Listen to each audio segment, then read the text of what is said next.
Listen guys, this is a no makeup kind of day. I know you didn't want to come back to your regularly scheduled programming of my channel and look at my gargoyle face, but it's summer in Florida and everything is sweaty and I don't know what color my skin is anymore because I'm tanning and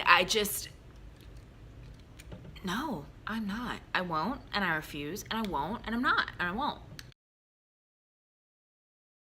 This is V Renee. Welcome to my channel or welcome back to my channel. It is so nice to be back doing new content. I really appreciate you guys letting me take that hiatus in May.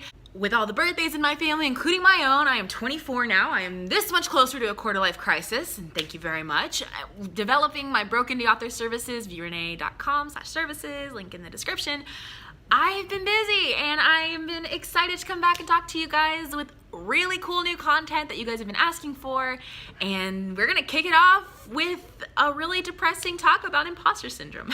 I didn't intend for this to be my first video back, but as I was brainstorming content for the summer, during my hiatus, this was something that was on my mind because I was going through it with my WIP, which is a magical realism young adult novel called Blood from a Stone.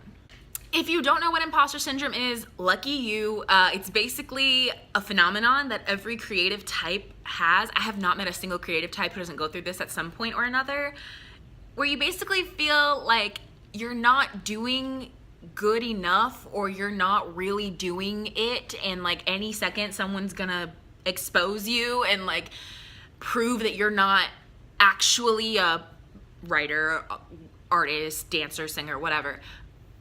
And it is paralyzing for a lot of people because it's like self-doubt magnified times a million. It's like you're pretending to be a creative type when in reality you don't know what you're doing, which is true for like all of us, but it's a feeling of like someone is gonna find out that I don't know what I'm doing.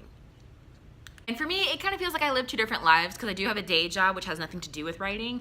So I feel like I'm going through the normal like muggle day with like a mask on. I'm just like do because I don't talk about my writing with my coworkers. Nobody at my work really knows that I wrote a book. I don't have them on social media. I literally live like two different lives, and then I come home and take off the mask or put on the mask depending on how I'm feeling and write about teenage witches and dismantling the patriarchy. Like, I also have that wonderful mental disorder called anxiety.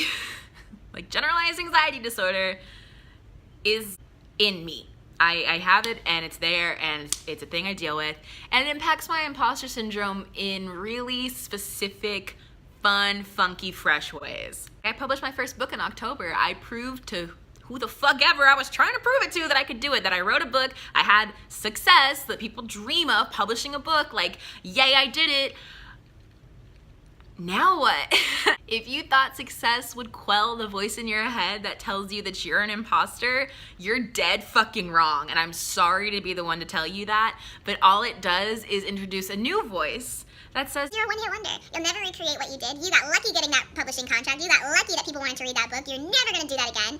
Sucks for you. You might as well stop trying. A couple months ago in March and April, imposter syndrome definitely won with me. I was about to shelve Blood from a Stone completely after I'd written 42,000 out of 90,000 words of it, of the rough, garbage, nasty, awful draft that everybody has to get out of their system at first, because I was like, it's not good enough. I have no idea what the themes are, the tones. Like, I'm like, this is not good. This is not good. This is just a bad idea. You should just stop writing it. And like, hello, that's what revisions are for. Like, nobody shits out a first draft that's like perfect. You never did with any of the Thistlewood books. You're not gonna start now. Really, like, reflecting on that, I was giving myself an out because my imposter syndrome was convincing me that I was a one-hit wonder. The Thistlewolf trilogy was all I had in me. I was gonna spend years of my life trying to write Blood from a Stone and its sequel, and realize that I didn't have another story in me, and I was gonna have to rethink my whole life at whatever age that might be, my late 20s, trying to find like a purpose, a new career, a new everything for my life. And if I just stopped now, I could save myself the years that I would waste on this new story. I had convinced myself the reason that I was stuck on Blood from a Stone was that I had to rework the outline, because I'm discovering that I'm not a plotter, I am a pantser. I plot like a basic like outline, but I'm not like these people. I was watching other author tubers who use like Save the Cat, and they use like they track their character arcs by each act, and they have like detailed series Bibles before they ever start writing a word. And that's not me, and I that's not how I work. And like, I know my character's arcs, and I know like my beats, and I see where my acts fall, but not intrinsically. And I was like, well, that's the problem, you have to fix that. You're gonna have to like do the poster board method and like but that's not me, that's not my process. And a big part of overcoming imposter syndrome is understanding that everybody's process is different. Just because your process doesn't look like someone else who has more success than you doesn't mean that you're doing it wrong. Writers tend to be a worrisome bunch. We have all been where you are. You are not alone, ever, in feeling this way, ever. We are the pinnacle of imposter syndrome most of the time. Most of us feel like we have no idea what we are doing, and any second someone's gonna realize that we're not supposed to be here. We don't belong here. For example, do you always doubt your rough draft because you're comparing it to more polished drafts or even finished books? Because me too. Do you find yourself paralyzed with writer's block after Act 2 because your book is suffering from sagging middle syndrome because it's a rough fucking draft? Same.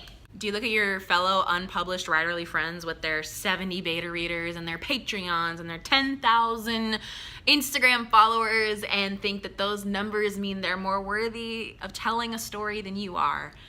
Because so do I.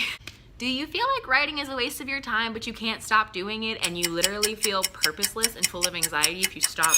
Because if you do, you can sit at my table. I just encourage you, as cheesy as this sounds, to be brave, to persevere through your imposter syndrome and your anxieties and your doubt, and to continue writing your story. Someone needs to hear your story, even if it's just you, even if you are the one you're writing your story for. The bottom line is imposter syndrome can be impossible to identify sometimes, and you might feel like it's your gut instinct, it's your intuition, but it's not. It is a liar. It is not your conscience. It is doubt. That's all it is.